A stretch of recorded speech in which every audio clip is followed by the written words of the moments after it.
Merci, Monsieur le Président, Messieurs du tribunal.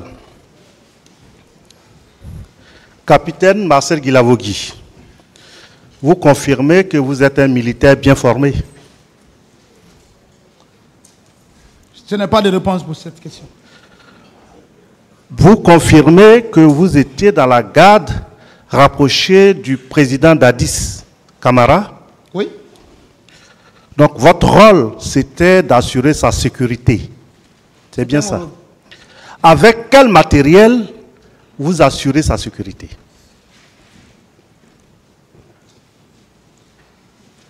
Avec quel matériel? Oui. C'est la formation.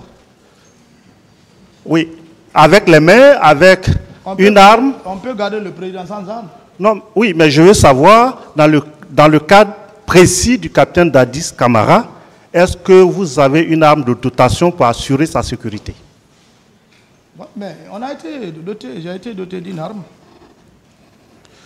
Vous avez dit à une question de Maître Desba que si c'est vous qui commandiez les bérets rouges au stade et que si vous donniez des ordres, ils auraient respecté.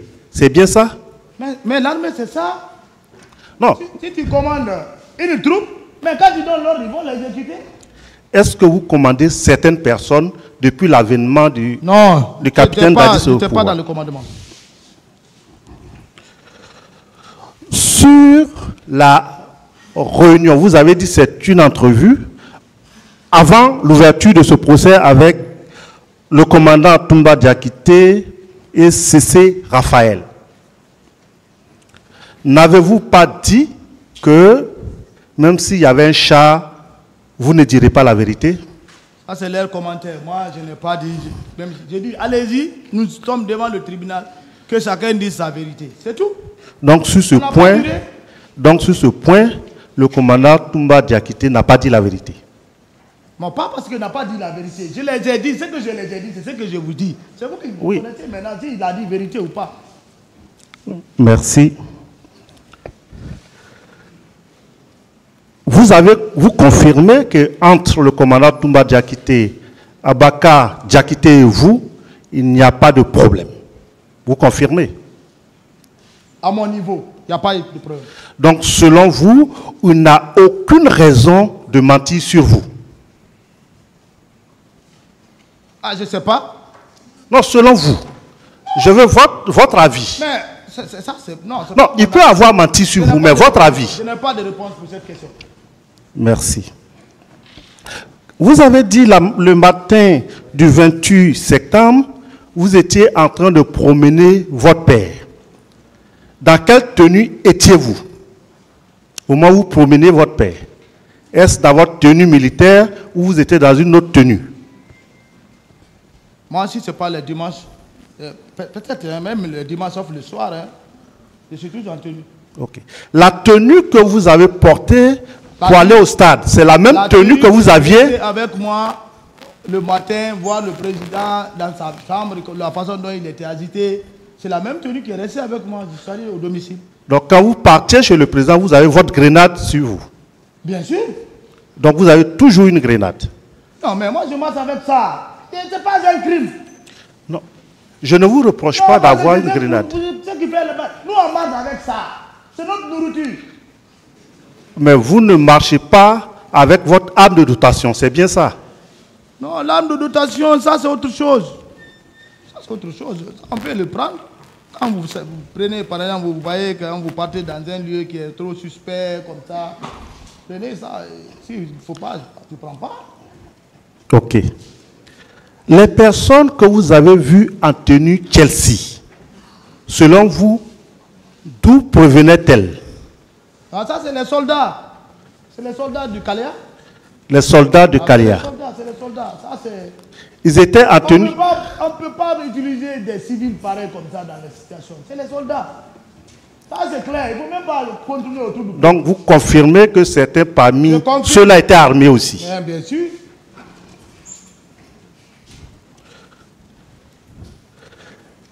Vous refutez que ce que le commandant Toumba a dit concernant la clinique, que vous avez menacé d'utiliser la grenade. Est-ce que vous refutez ces propos du commandant Toumba? Il n'a pas compris. Mais maintenant, il est là. Peut-être avec mon passage, il a compris. Mais il était proche de vous. Est-ce qu'il y avait une grande distance entre vous? Pas proche. Il était dans sa jupe. Il n'est pas descendu. C'est lorsqu'il m'a vu agir contre Bro, il est descendu. Oui, il m'a dit s'il y a deux. Oui. Mais quand il est descendu, il était loin de vous ou proche de vous? Il s'est approché de vous. Oui. Et vous? Il est en position de menace d'une clinique. Si un corps étranger ou bien même son ami qui s'approche, il va dire non, il ne s'approche pas. Là, c'est clair. Mais votre menace, est-ce que c'était de menacer la clinique ou bien est-ce que c'était pas pour menacer pour ne pas que les leaders soient soignés dans cette clinique? Non, c'était pas mon intention. Donc le commandant Toumba a mal apprécié. Non, il a mal apprécié. Il est là, comme il est assis, il écoute, Dieu merci. Il a compris et je sais que l'esprit va le ramener à la raison. Vous aviez dit que si les leaders avaient été déposés à cette clinique-là, ils seraient attaqués. Vous confirmez-vous cela? Ça, c'est clair. Par qui? Par les infiltrés. Mais comment vous le savez? Oui, parce que ce que j'ai vu, moi-même, ça m'a étonné. Vous avez dit, vous n'avez participé à aucune réunion. Ça m'a étonné. Donc vous ne connaissez pas les intentions des uns et des autres. Comment vous pouvez affirmer sur le coup que si les leaders étaient déposés à cette clinique, ils seraient attaqués?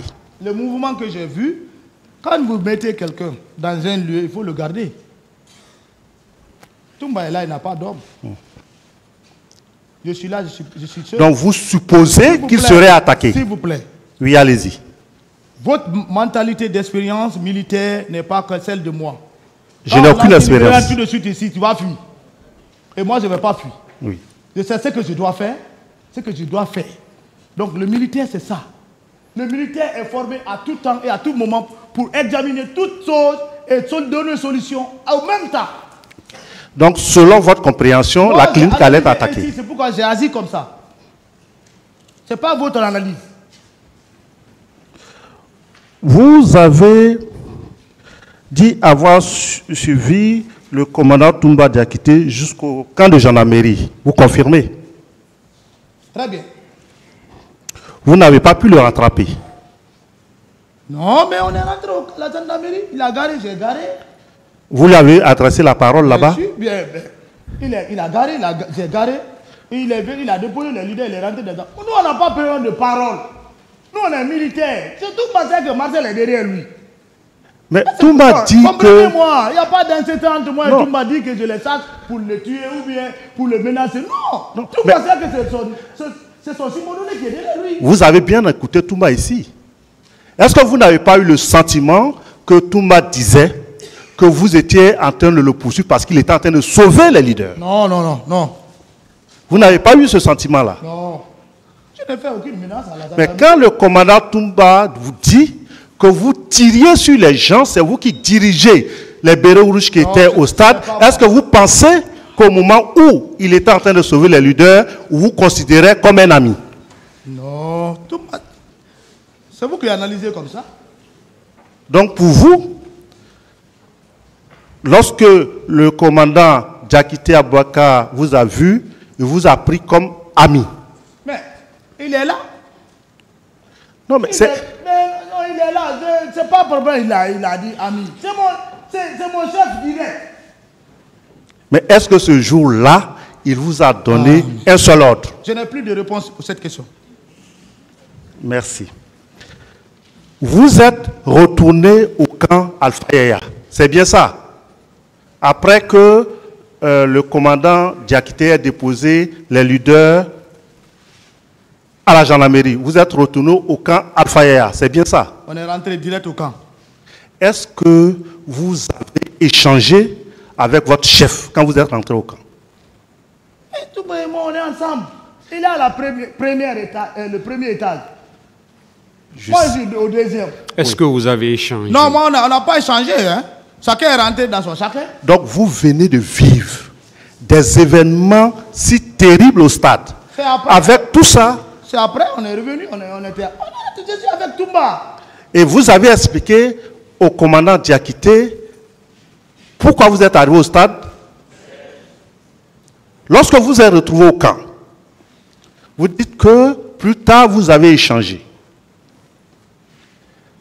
Est-ce que vous lui avez expliqué comment vous êtes arrivé au stade? D'abord, on n'est pas rentré. Moi et tout le monde, on n'a jamais parlé du problème du 28 septembre. On était tous frustrés à la présidence de l'attitude de ce qui s'est passé. Je crois qu'il y avait un moment donné, on disait enquête, on dit la CPI doit faire l'enquête. Je mangeais, j'étais dans sa chambre, je mangeais de la fille. Oui. Il y avait un problème entre nous. Mais non.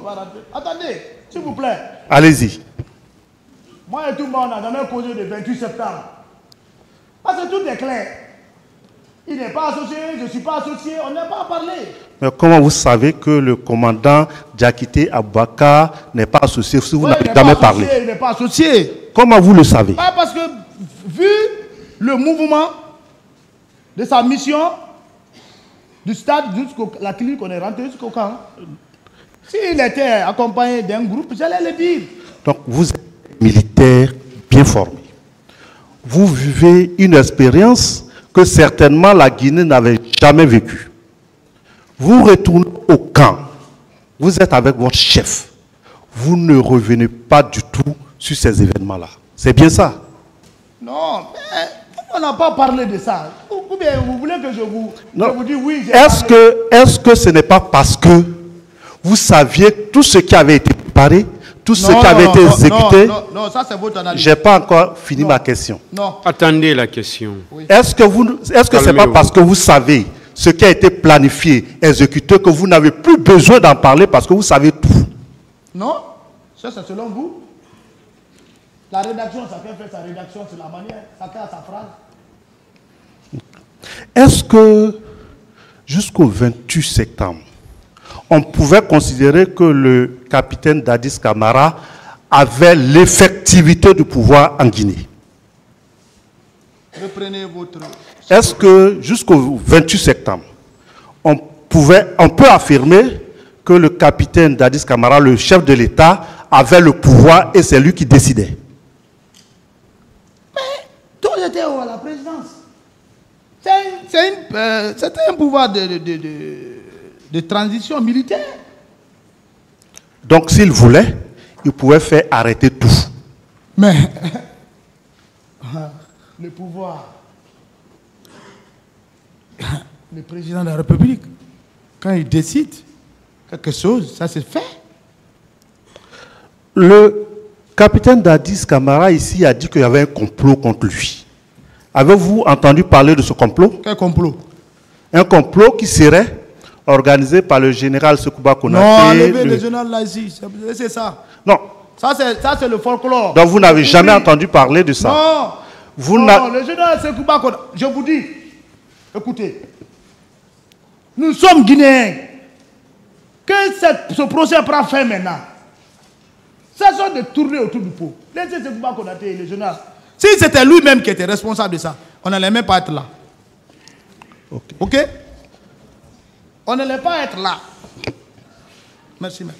Ok. On n'allait pas être là. Okay. C'est un vrai militaire. Il allait dire tout simplement, hey, laissez les enfants là, je suis responsable. Okay. C'est ça le soldat. Vous confirmez qu'au 28 septembre 2009 au matin, le chef de l'État, le capitaine Dadis Camara, a clairement dit que le colonel Teboro est au stade et il lui raconte. Le colonel Teboro ne peut pas aller au stade sans le président. Il a dit. Okay, c'est sorti de sa bouche. Donc vous confirmez. Je confirme. Donc cela suppose que c'est lui qui l'y a envoyé. La preuve, consultez le PV du colonel Pivi. Et donc, c'est lui qui l'y a envoyé. Il a dit. Okay. Le colonel Pivi, tout le monde ne peut aller au stade sans l'avis du président. Dans ce sens. Okay. Vous confirmez que la journée du 27 septembre 2009, le chef de l'État, le capitaine Dadis Camara, était à Conakry? C'est là que je vous dis que il faut être militaire. Les militaires, ce n'est pas la tenue, c'est le courage. Donc vous confirmez? Mais il était là. Moi-même, j'ai assisté à la réception de mes parents Thomas à la présidence, devant le général Sekba Konaté, devant le commandant Toumba. Et ils m'ont forcé de sortir parce que c'est mes parents. Donc il n'est pas rentré... Mais si le général Sekba Konaté est à Conakry, donc il était avec Alabi, avec son président. Donc Toumba est là, aide du camp qui était avec lui Alabi. Donc où est le président? Donc il n'est pas rentré tard dans la nuit du 27 ou 28. Il était à Conakry 5h moins du 27. Ok. Donc toute la journée du 27, il a bien passé à Conakry. Toute la nuit, toute la journée. Ce qui voudrait dire, selon vous, que s'il avait voulu prendre des dispositions pour rencontrer ou échanger avec le leader, il aurait pu le faire dans la journée. Mais c'est ça là, le dialogue. Il faut dialoguer.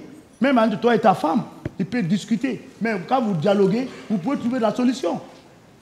Il faut mettre le dialogue en place. C'est ça. Le pouvoir, c'est pas tu décides ce que tu veux. C'est le peuple, avant tout, que tu gères. On va arriver au colonel Tiboro Camara. Vous avez affirmé vouloir l'arrêter. Pensez-vous qu'avec une grenade, vous pouviez l'arrêter? Ah, mais bien sûr. C'est pourquoi je ne peux pas, je peux l'arrêter. Même tout à l'heure, je peux l'arrêter. Avez-vous des menottes? Ah, menottes, je les démenote. Vous aviez des menottes? Nous sommes formés pour ça. Je peux t'enlever tes côtes, je te mets, je t'attends sans corde. C'est un colonel. C'est un colonel, mais ce qu'il est en train de faire n'est pas colonel. Pensez-vous qu'il n'est pas bien formé? Mais tant pis pour sa formation, j'ai confiance en ma formation. Ok. Avec ces éléments, vous pensez qu'avec une grenade, vous pouvez l'arrêter? Ça, c'est des enfants. Est-ce que ce n'est pas parce que les témoins, y compris le colonel Tiboro Camara, le commandant Diakité Aboubakar et des victimes ont dit qu'ils vous ont vu au stade et qu'ils vous ont vu à la clinique, qu'aujourd'hui, vous expliquez effectivement que vous étiez au stade, que vous étiez à la clinique, parce que est-ce que ce n'est pas parce qu'on vous a vu à ces endroits qu'aujourd'hui, vous êtes venu reconnaître? Non. Je vous ai dit qu'un militaire doit être stratège. Est-ce que vous comprenez? Machiavel dit, si quelqu'un est plus fort que toi, il faut le piéger. Ce groupe qui est venu nous trouver en prison, j'ai vu leur intention dès leur première arrivée. Moi, je me suis déplacé pour aller saluer le président d'Addis. Il m'a refoulé. La cellule où j'étais un peu à l'aise, raison à laquelle on m'a fait rentrer dans le couloir sur les bandits. Jusqu'au début du procès. Teboro a passé. Il a fait sa narration. J'ai gardé le sang-froid. L'esprit qui est venu en moi, continue sur ton procès verbal, parce qu'il y a quelque chose qui t'attend. Si tu donnes ta vraie version, le clan Machiavel va détruire. C'est pourquoi je suis sorti avec Satan 2. Ok.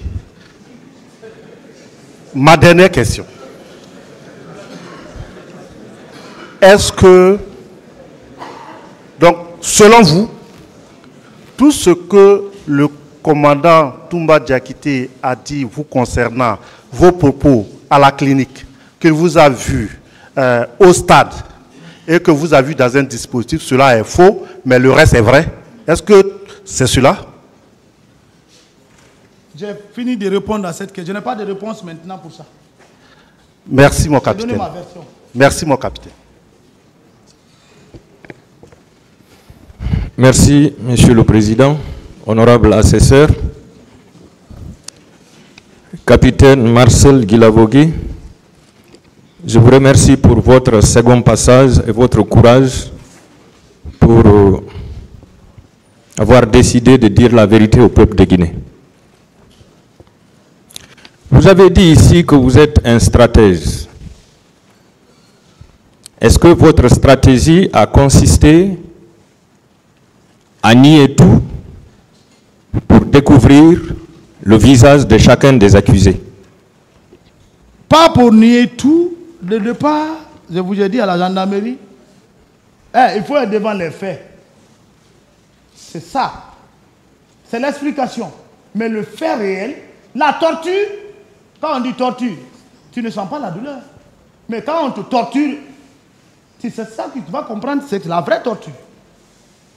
Si je disais ce que je suis en train de dire aujourd'hui, c'est moi qui ressens. C'est l'esprit. On allait me tuer. C'était fini pour Marcel.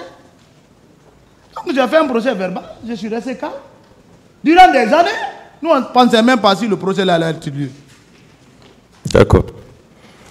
Vous avez présenté des excuses aux parties civiles et au tribunal. Pourquoi? J'ai demandé vous vous reprochez de quelque chose? Non, je ne doute pas. Dans cet événement du 28 septembre? Demander pardon et demander excuse est différent. Je n'ai pas demandé pardon pour le cas du 28 septembre. Mais de ma façon d'agir au niveau du procès, certains ne vont pas comprendre si je n'explique pas. Si je ne vous expliquais pas ma stratégie, vous n'allez pas comprendre. Voilà. Donc, si je sortais aujourd'hui, le premier jour, je livrais ça, le clan, bon, je ne sais pas comment je vais nommer, j'allais dérouler. Mais maintenant, il n'y a plus de balles. Donc, vous ne demandez pas pardon aux parties civiles pour ce malheureux événement?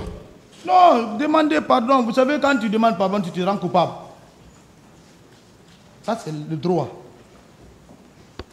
D'accord. Vous avez dit ici que vous avez demandé au président Dadis d'assumer ce qu'il a planifié. Est-ce que vous pouvez nous expliquer ce qu'il a planifié? J'ai déjà expliqué ça. Durant le lundi, mardi, on est au mercredi aujourd'hui. Je crois que j'ai beaucoup expliqué. Non, c'est-à-dire je veux parler des préparatifs, quoi. Non, moi je n'ai pas assisté à ça. Moi je pensais même pas s'il y a manifestation. Je ne sais pas au courant. Vous avez dit que si le président change de veste, il doit assumer sa responsabilité. Sa veste avant c'était quoi? Mais la veste d'abord qu'il a d'abord, est-ce qu'il a changé? C'est ça, c'est un homme, il ne faut pas le parler, il n'écoute pas. Est-ce que la veste d'avant consistait à organiser des élections libres et transparentes? Il a changé, il a changé. Voilà. Parce que même le discours, si vous n'allez pas, si vous ne mettez pas le vin, vous ne mettez pas de l'eau dans votre vin, je vais ôter la tenue, je vais me présenter, ça c'est tentative. Les leaders politiques ne sont pas des fous, c'est des intellectuels. On voit ta vision. Si tu n'as pas besoin de quelque chose, dis, je ne me présente pas. Tout coup. Mais dès que tu dis, je vais me les gens vont prendre les charmes. Est-ce que cela veut dire que tout était prémédité par lui? Mais c'est ce que je dis. Vous êtes un vrai avocat. Yes.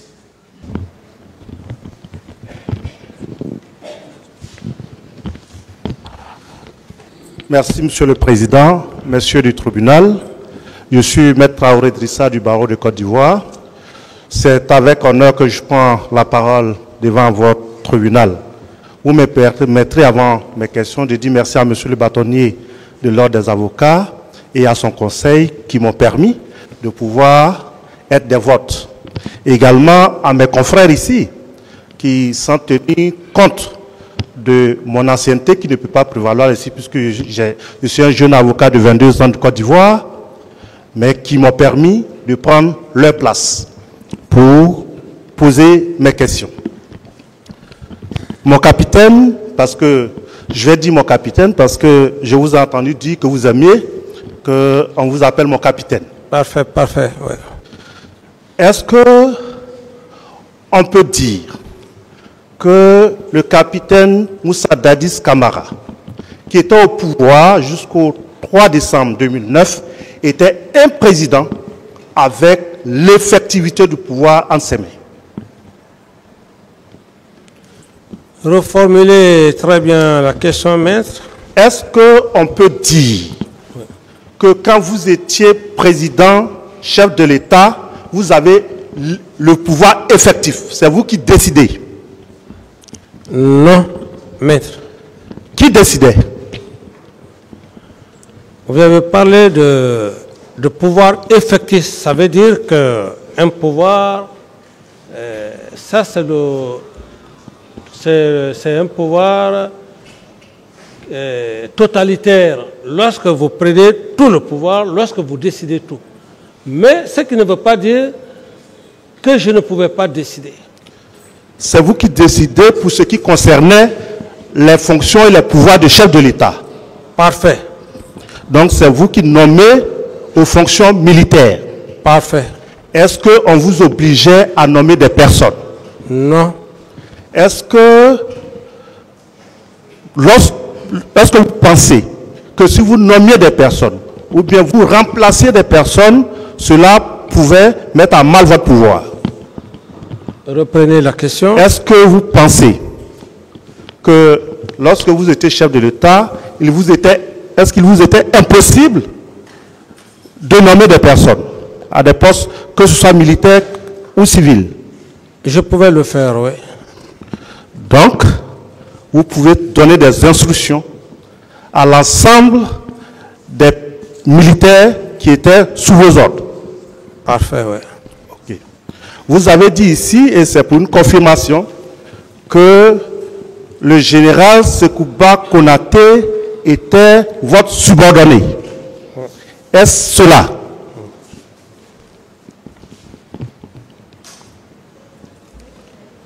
Oui, quand on est chef d'État, le ministre de la Défense, il est votre subordonné, c'est par rapport à la hiérarchie. Et donc, est-ce qu'on peut conclure sur ce point-là pour dire, lorsqu'il y avait, quelle que soit la décision prise, vous aviez, vous, la possibilité de dire votre mot et c'est ce que vous direz qui devait être fait? Reprenez. Est-ce que c'est vous qui avez le dernier mot lorsque des décisions militaires devaient être prises?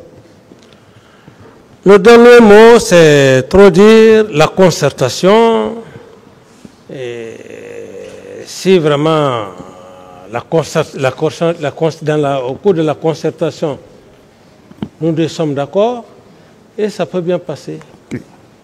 Donc, si nous sommes d'accord sur ces points-là, vous aurez pu donc démettre Diakité Aboubakar Toumba de ses fonctions après le 28 septembre 2009. J'aurais pu faire quoi? Le démettre de ses fonctions de aide de camp. Est-ce que vous pouviez le démettre de ses fonctions de aide de camp? Ici, ce n'est pas un problème de fonction qui est le plus important. Après les événements du 28 septembre, ce n'est pas un problème de fonction. Il veut savoir si vous aviez la possibilité de le démettre de ses fonctions. Je pouvais bien le faire. Je pouvais bien le faire. D'autres questions? Oui. Je vais vous poser des questions sur les systèmes de renseignement, pas dans les moindres détails. Est-ce que les services de renseignement de votre pays vous rendaient compte? Bon, même si on me rendait compte, je ne peux pas dire que tout était à 100%. Les renseignements, ils sont relatifs, contrairement à ce que les gens peuvent y penser. Mais les différents responsables de renseignement ont été nommés par vous. Ici, le problème, ce n'est pas un problème de renseignement qui est important. Mais est-ce que les responsables avaient été nommés par vous? Non. Les responsables des services de renseignement ont été nommés par qui? Si ce n'est pas par vous, c'est par qui? Le service de renseignement n'était pas nommé par moi. Et ce n'est même pas d'ailleurs le président qui nomme ces services de renseignement. La gendarmerie est là pour ça, la police est là pour ça. Oui. Qui les nomme? La gendarmerie, c'est un corps. Mais les services de renseignement de gendarmerie, qui les nomme? Je dis bien, maître, à ce niveau, ce n'est pas un problème de service de renseignement qui est important. Posez clairement vos questions. Là, je pourrais vraiment en parler. Qui nomme les services de renseignement au niveau de la gendarmerie? C'est ce qu'il veut C'est la savoir. gendarmerie, la police. Au niveau de la gendarmerie, qui les nomme? C'est le haut commandant de la gendarmerie à travers la compétence. D'autres questions? Est-ce que vous aviez, avant le 28 septembre, des informations selon lesquelles il pourrait avoir des troubles au stade? Non. Pourquoi, alors, à 2 heures du matin, avoir appelé Sidia Touré pour reporter la manifestation? Mais certainement, vous n'avez pas suivi le début de mes déclarations. J'ai été clair. J'ai dit que j'ai appelé M. Sidia. C'était par rapport à la date, le 28, une date historique. C'était par rapport à ça, si on pouvait se comprendre, pour que cette manifestation ne se fasse pas le 28 septembre, qui est une date historique pour tous les Guinéens et pour de nouvelles générations à venir. C'est la raison fondamentale. Sinon, rien d'autre. Ici, à cette barre, M. Claude Pivy a indiqué que vous lui aurez dit que c'est le colonel Tcheboro et la police qui étaient chargés de la sécurisation au stade.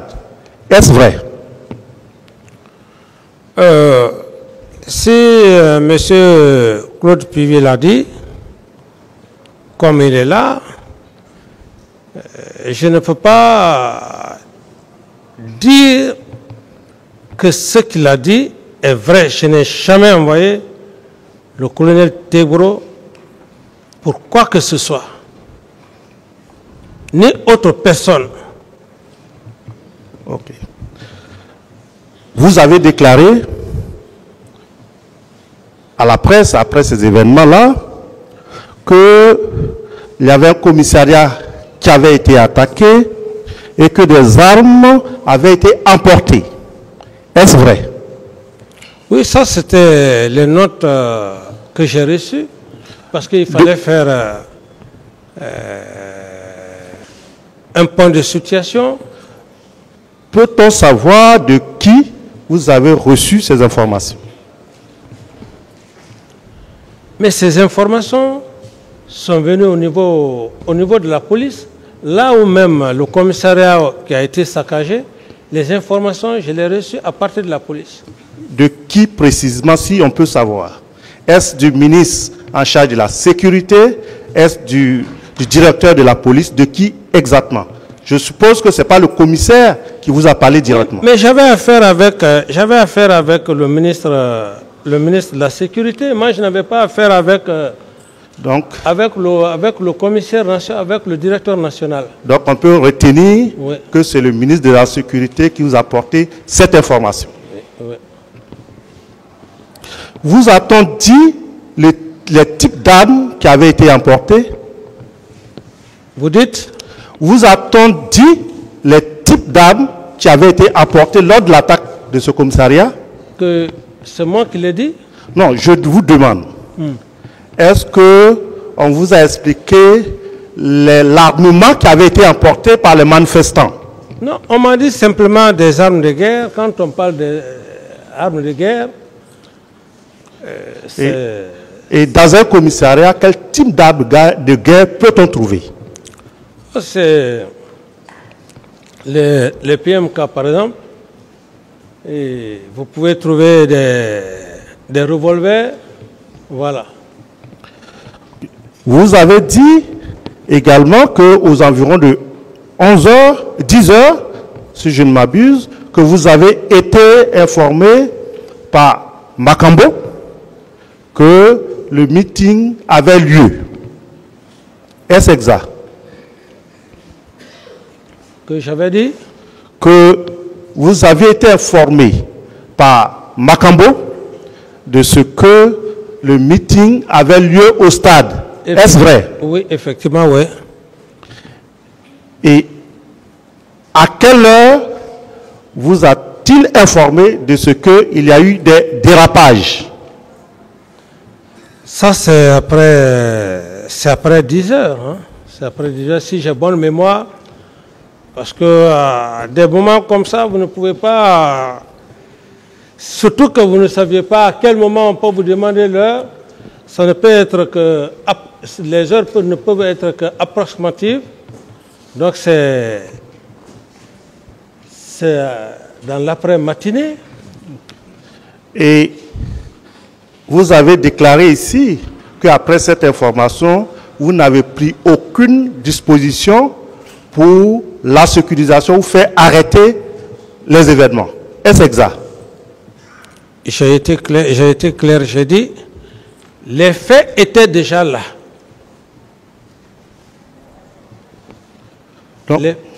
Les faits étaient déjà là. La manifestation était déjà là.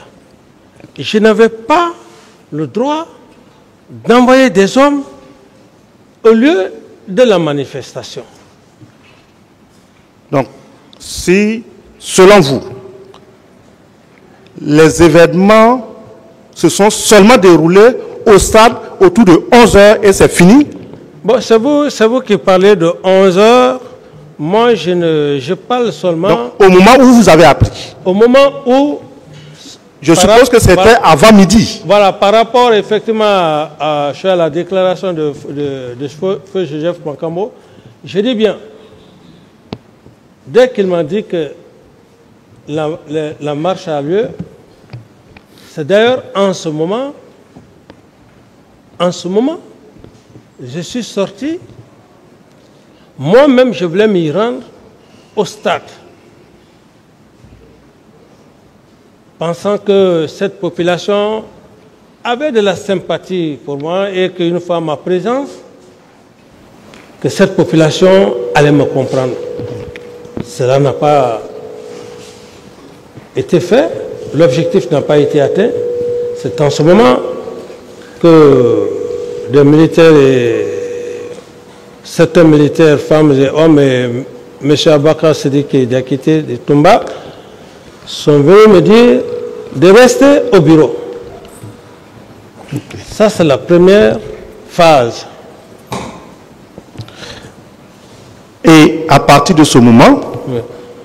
lorsque vous avez appris que les baies rouges ont tiré au stade, est-ce que vous avez mis en place un comité au niveau de la sécurité pour essayer de mettre en sécurité, si je peux me permettre cela, les populations et les leaders?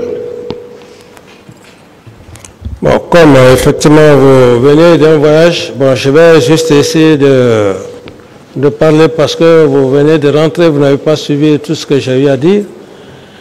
Et dès lors que cela s'est passé,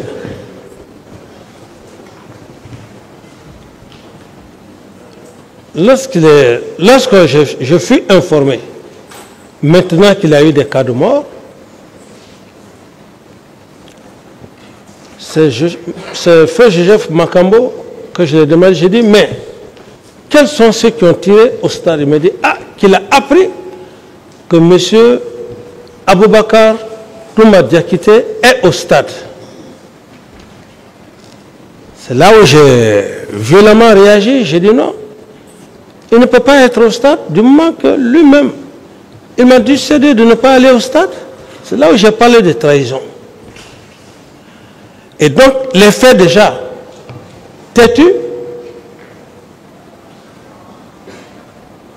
je n'avais juste qu'à prendre d'autres dispositions qui sont les suivantes.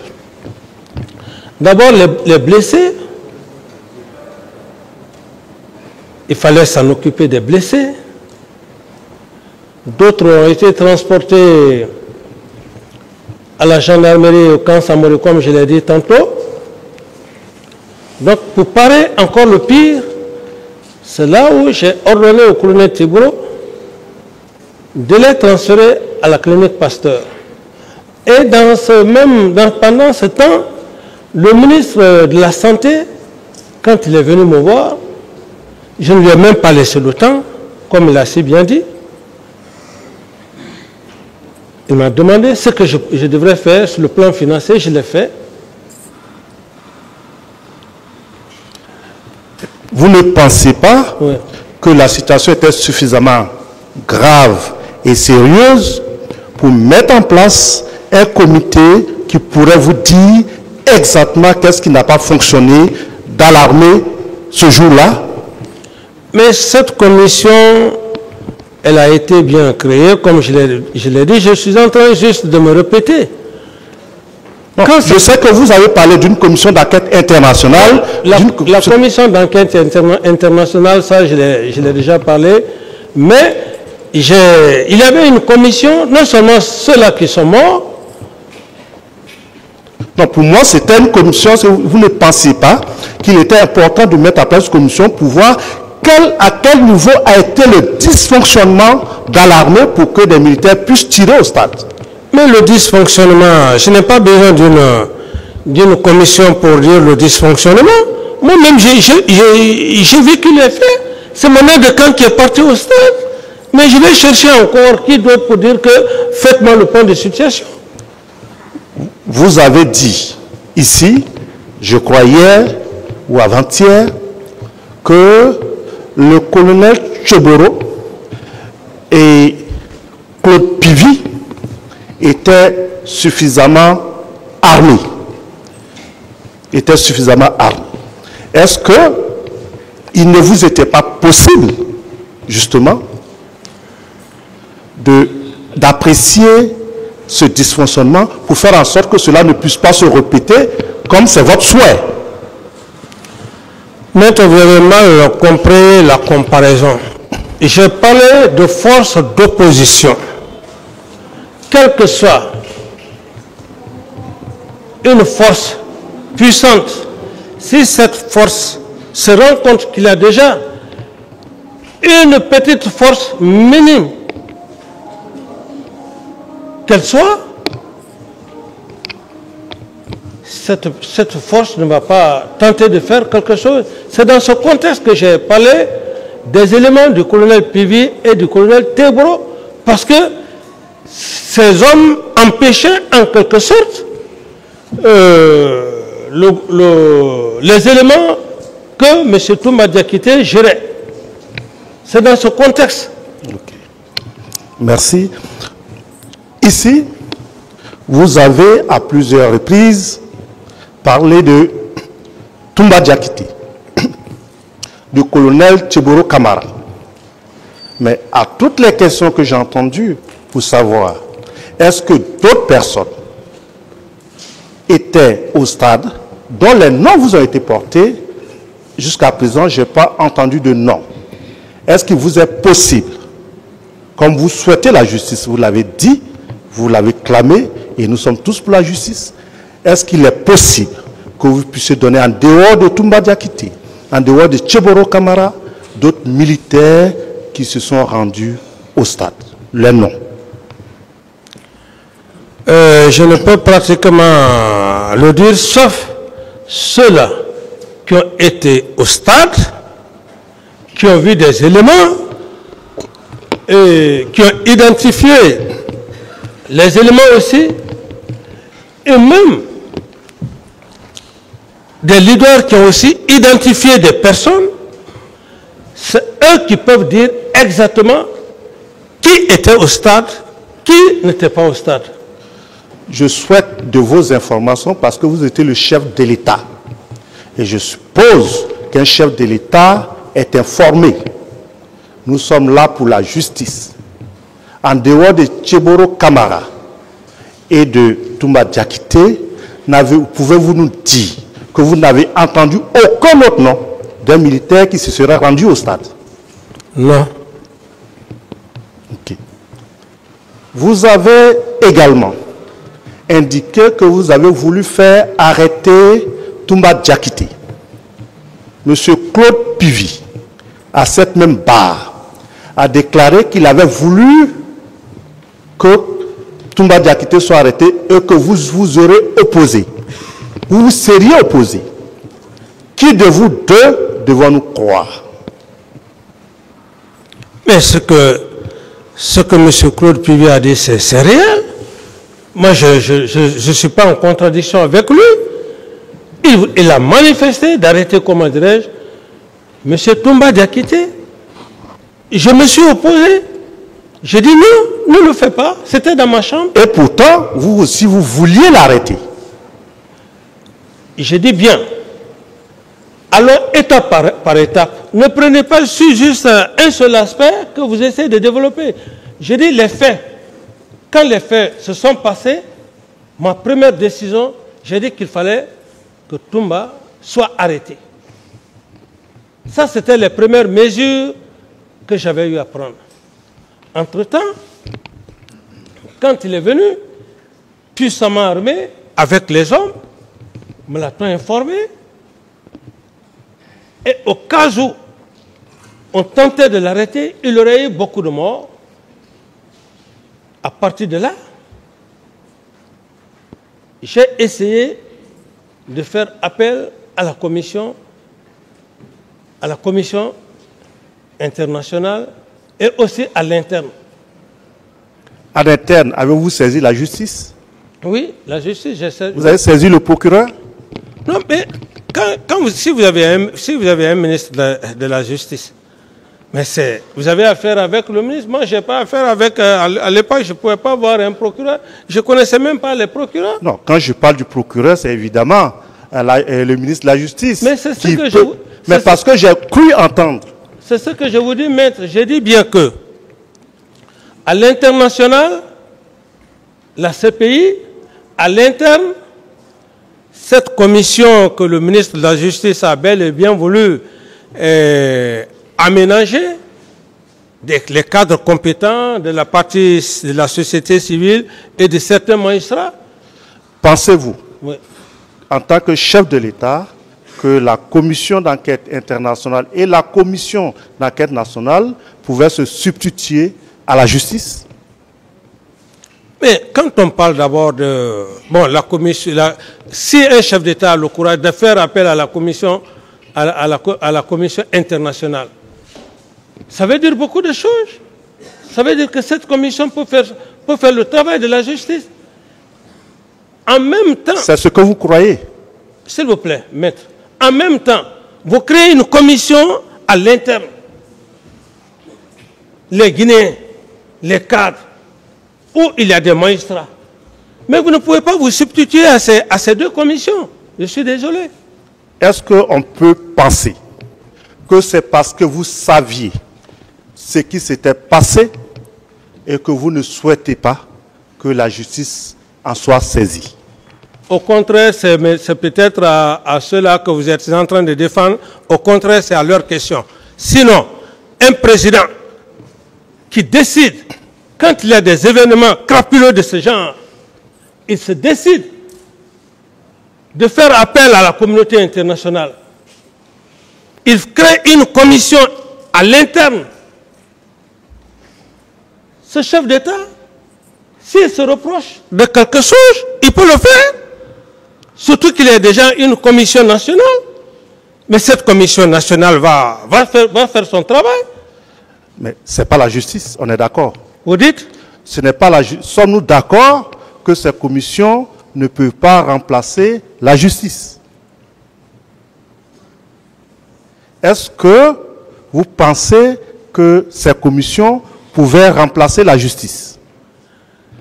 Cette commission pouvait faire le travail que la justice aussi pouvait faire. La commission pouvait arrêter des gens? Mais ça dépendait maintenant de la commission, parce que d'abord, il fallait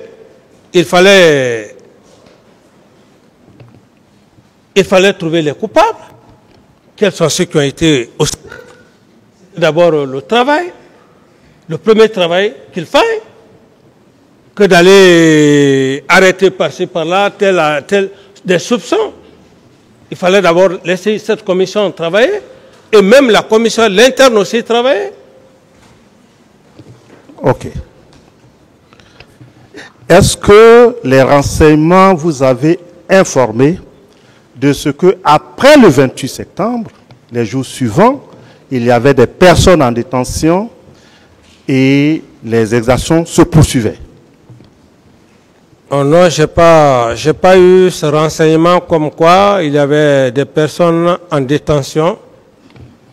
Donc vous pensez aujourd'hui, avec le recul, avec les informations que vous avez eues après, est-ce que vous pensez que les actions se sont poursuivies après le 28 septembre? Avec le recul, si ce n'est pas maintenant que le procès a eu lieu, que j'apprends maintenant du côté de la partie civile aussi qu'il y avait effectivement ce cas. Sinon, à l'époque, c'était des informations par-ci, par-là. Ok. C'était des informations par-ci, par-là. Parfait. Vous, en tant que chef d'État, ces informations semblaient graves. Pourquoi vous n'avez pas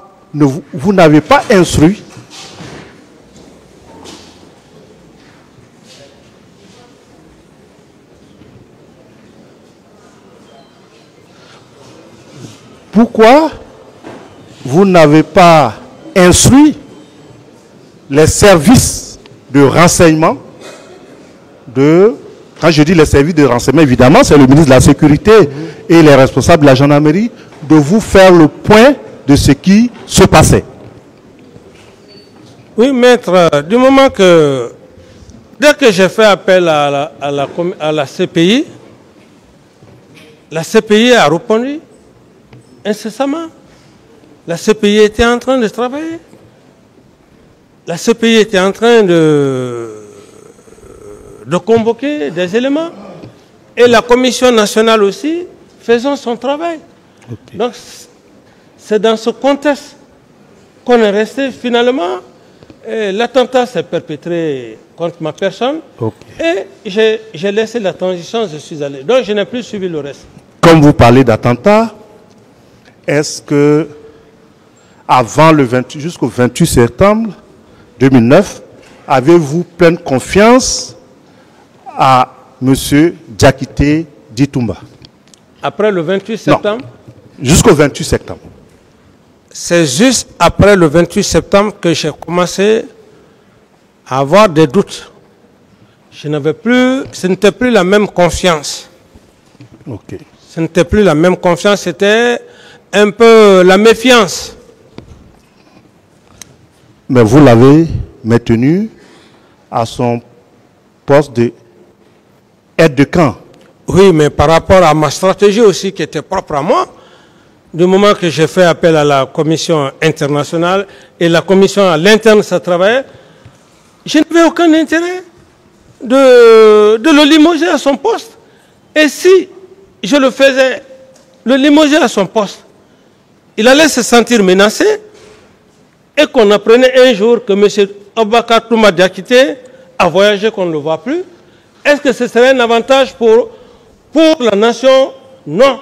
Ce que j'ai fait, je l'ai fait et je crois que si nous sommes aujourd'hui là, c'est par rapport à cette stratégie que Dieu a bel et bien voulu accepter que nous soyons là. Donc, si je vous comprends bien, voilà.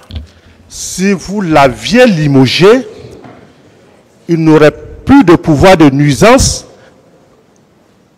et qu'il pourrait fuir. C'est ce que ça veut dire. Je dis bien, si je le limogeais de son poste, il allait être frustré, ça c'est un.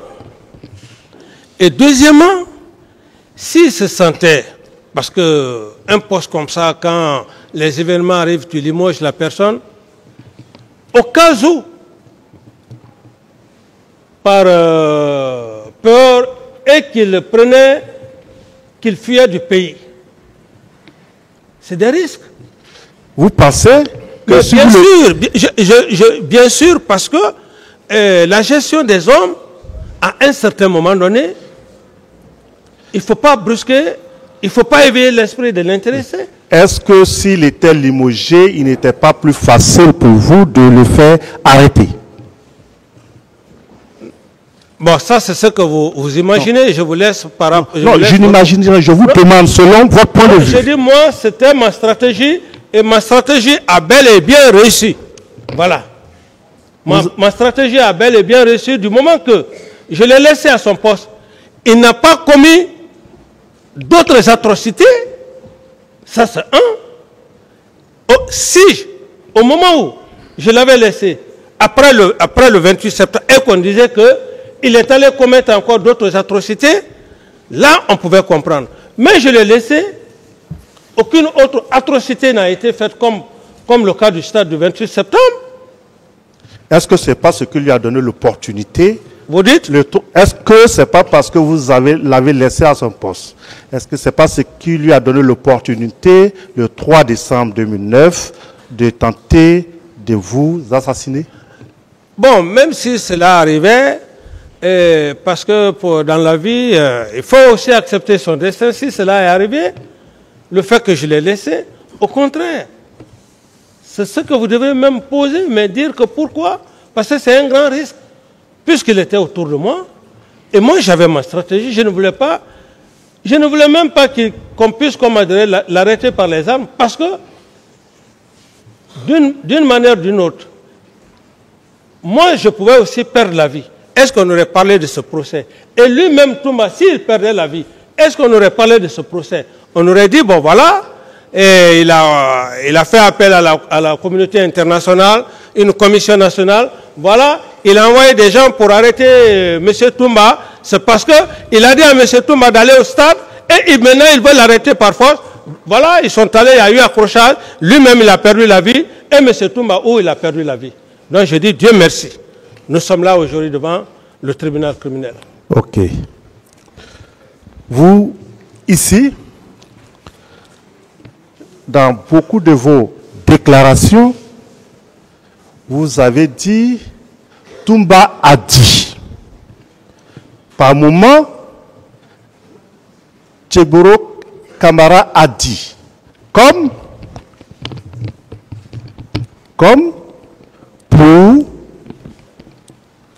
pour dire qu'ils ont dit sur ces points-là la vérité. Est-ce qu'on peut considérer ici que l'ensemble des déclarations de Toumba Diakité est vrai?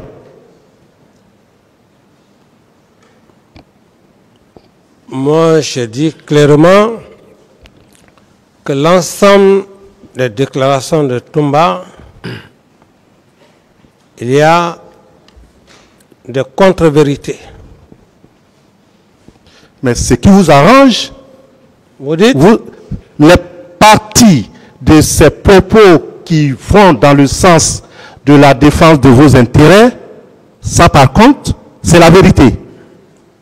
Les partis qui l'arrangent au contraire pour distraire l'esprit des gens, c'est de cela que je parle. Quand il dit, M. Dadis Camara m'a pas dit d'aller au stade, c'est vrai.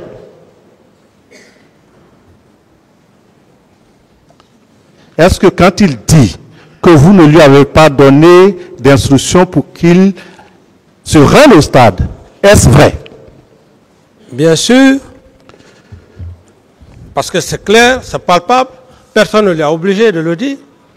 Les autres partis, vous pensez qu'il y a été obligé? Les autres partis, maître, vous savez, je ne suis pas quelqu'un qu'on peut jouer sur son esprit. Vous avez vu, je ne voudrais pas trop rentrer dans les détails, la partie même de la prise du pouvoir, vous savez, c'est quoi? Mais je connais M. Toumba. Vous avez vu que je n'ai pas posé de questions sur la prise du pouvoir, parce que comme... Non, suivez-moi, je vais juste vous aider. M. Camara, il faut qu'on avance. Répondez à la question qui vous est posée. Vous aider. Je vais vous aider parce que vous êtes en train de dire ce qu'il a dit. Quelle est la question, maître? La question, c'était de savoir, est-ce qu'il veut nous dire que les parties du narratif de Toumba qui vont contre les intérêts, tout est faux? Oui. ce qui va dans le sens de vos intérêts, c'est vrai. Qui va dans le sens des intérêts, ça c'est réel, c'est pas moi qui l'ai poussé. Maintenant, si vous parlez ce qui va... Question, maître. Oui. Je vais poser quelques questions sur Kalia parce que je vous suis de loin, mais je connais votre tradition par rapport à la durée de l'audience. Vous avez dit Sekouba Konaté était votre subordonné, mais quand il s'agit de Kalia, vous ramenez tout à M. Sekouba Konaté. Vous pouvez me permettre, je vais le voir. Oui, vous dites? Vous avez dit que M. Sekouba Konaté était votre subordonné. Mais tout ce qui a trait à Kalia, vous dites que c'est à M. Sekouba Konaté qu'on doit poser la question. N'est-ce pas une fuite de responsabilité? Au contraire, non. Vous confondez une chose, maître. Vous confondez la confiance et la fonction. C'est deux choses que vous confondez. Sekouba, bien qu'étant moi, président à l'époque, mais la confiance que j'ai eu à porter à M. Sekouba dépassait les normes de fonction. Un homme avec lequel vous avez partagé le pouvoir comme un plat de riz. D'autres Vous allez me questions. dire aujourd'hui quoi? D'autres questions, maître. Ok. C'est bon. Donc, concernant, vous confirmez ici que tout le processus de recrutement de Kalia, vous n'avez pas été informé ni par le général Sekouba Konaté, ni par le service de renseignement, ni par aucune personne. Je réitère encore une fois de plus, le recrutement ne relève pas de l'attribution d'un chef d'État. Est-ce que vous n'avez pas été informé de tout ce qui s'est passé à propos de Kalia? C'est ce qu'il veut savoir. Monsieur le Président, j'avais été clair ici, mais sauf qu'il me fait reprendre, j'ai dit clairement que lorsqu'il me voir, je lui ai dit de faire, s'il veut faire un recrutement, de faire au niveau des 4 régions naturelles. Vous n'avez plus suivi pour voir s'il avait respecté vos injonctions. Je n'ai plus suivi le reste. Ok. Parce que j'avais confiance en lui. Si vous avez confiance en lui, pourquoi lui demander de recruter dans les 4 régions naturelles? Vous dites? Si vous aviez confiance en lui, pourquoi lui donner des instructions de recruter dans les 4 régions naturelles? Mais la confiance n'exclut pas qu'on donne des instructions. Et une nation n'est pas... Vous avez confiance, mais vous êtes un chef. Quand le subordonné vient, il faut lui donner les directives. Le recrutement n'est pas... C'est un recrutement national. Et moi, j'en avais déjà l'expérience. J'en avais déjà l'expérience. Parce que faire un recrutement dans des zones à votre préférence, c'est ce qui crée des problèmes au niveau d'une nation. C'est pour ça, quand il est venu, je lui ai dit les 4 régions naturelles.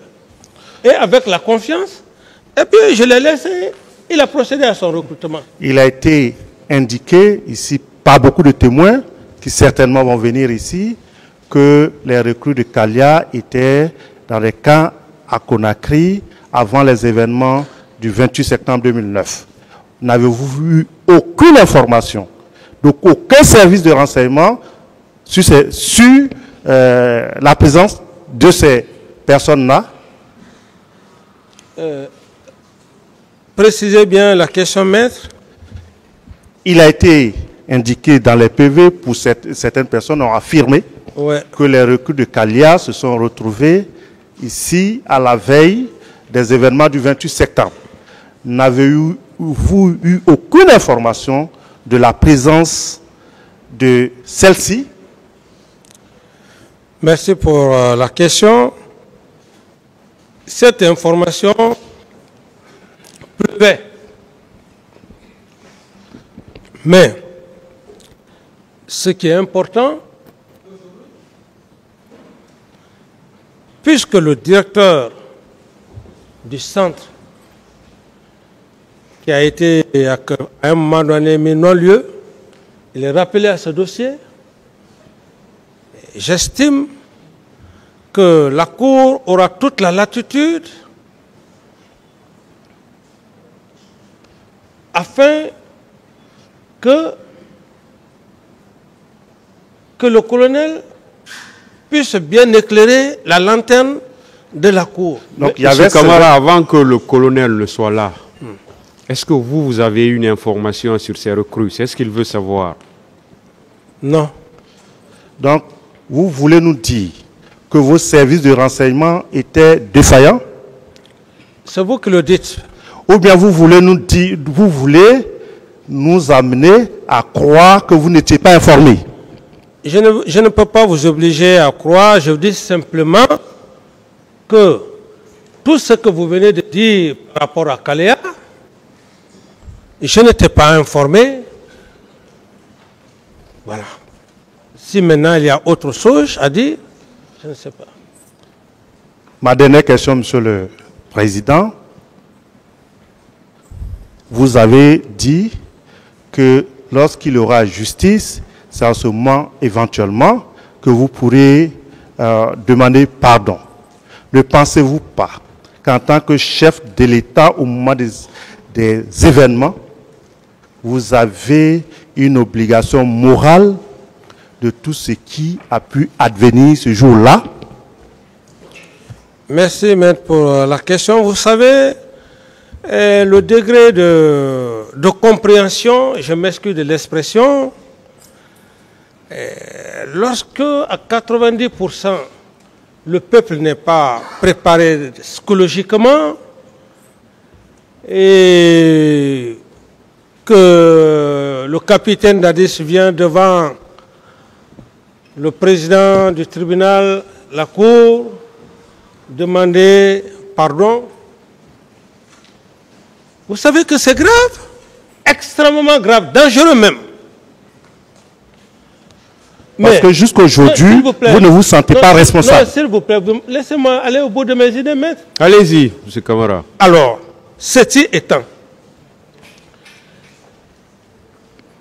les gens ne comprendront pas. Même la cour qui est devant moi, d'autres ne comprendront pas. Ils diront, mais, Capitaine Dadis qu'on a connu ici, parce que personne n'a le monopole de juger l'esprit des juges. Ça, c'est un. Deuxièmement, et ceux qui nous écoutent. C'est pourquoi j'ai dit très humblement que demander pardon, on demande pardon lorsque une justice est faite. Lorsque le tribunal va faire le jugement. Ce jugement rendu, je serai en mesure, même étant acquitté, et je suis sûr que je serai acquitté, ça j'ai la ferme conviction, à travers tout ce que je suis en train de dire, à travers les faits, et même si cela est arrivé, je serai le premier à demander à M. le Président, au nom du peuple de Guinée, je demanderai pardon. Mais le pardon, tout le monde ne peut pas comprendre la signification du mot pardon. Ah, le capitaine Dadis a demandé pardon. Ah, c'est fini. D'autres questions? Voilà, c'est ça, maître. Je vous remercie, Monsieur le Président, et vous dire également à mes confrères à nouveau merci de m'avoir permis de prendre la parole.